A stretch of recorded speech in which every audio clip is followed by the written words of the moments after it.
Hello everybody. Let's talk about the nitty-gritty basics of objections, some related concepts. The motion in limine is a key part of evidence practice. In limine is some sort of fancy Latin or Greek, meaning at the threshold, at the doorway, at the beginning.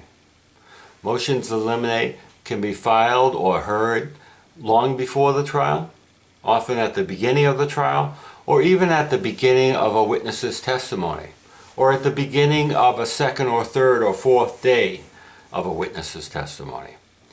They seek an evidentiary ruling one way or the other, admitting, excluding, limiting, or admitting parts and limiting part or excluding parts of testimony or evidence.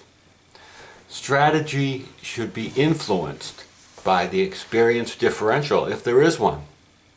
The experience differential exists if you are much more experienced or if you're much less experienced than the other side. If you're much more experienced, consider that it might not be a good idea to file a motion in limine, because the other side has the difficult task of dealing with sometimes unexpected, unplanned, and difficult evidentiary issues under time and other kinds of pressure during a trial. If you're less experienced, then you should consider filing a motion in limine, because then it helps you to plan out what is already a very difficult trial process for the new lawyer.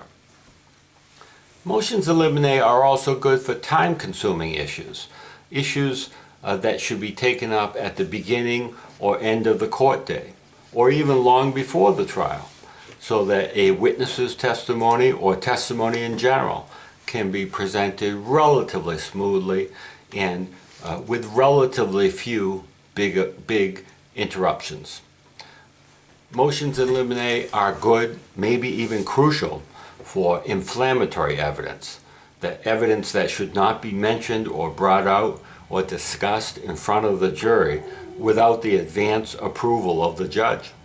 They can be used to preview the admission of testimony and for what purposes testimony might be admitted without tainting the jury with inflammatory evidence.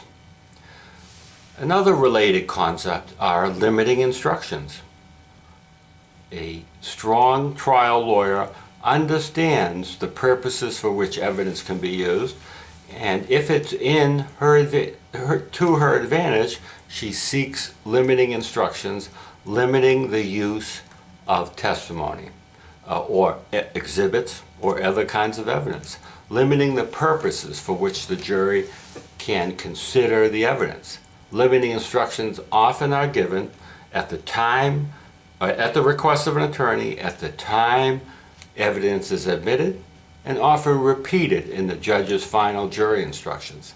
Sometimes they're mentioned by the judge in a pre-charge, or shorter jury instructions given at the beginning of the trial, and sometimes they're almost previewed in jury voir dire by the judge or the lawyers asking potential jurors about whether they'll be able to follow limiting instructions. For example, about gang evidence in a criminal case involving alleged gang violence. Curative instructions are a related concept as well. Sometimes evidence will come in unexpectedly or will be admitted and then stricken. Then one should consider a curative instruction. One should also consider whether a curative instruction is inherently ineffective and say that to the judge, but nevertheless ask for the curative instruction. One final related concept: don't be intimidated by the judge. It's not your role to be friends with the judge or for you to really care about the approval of the judge.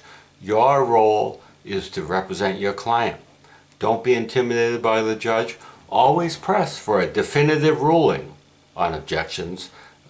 Rulings without prejudice or preliminary rulings are of little use on appeal. It's your job to protect the record. Watch the next video, please, on more related concepts on the nitty-gritty basics of objections. Thank you.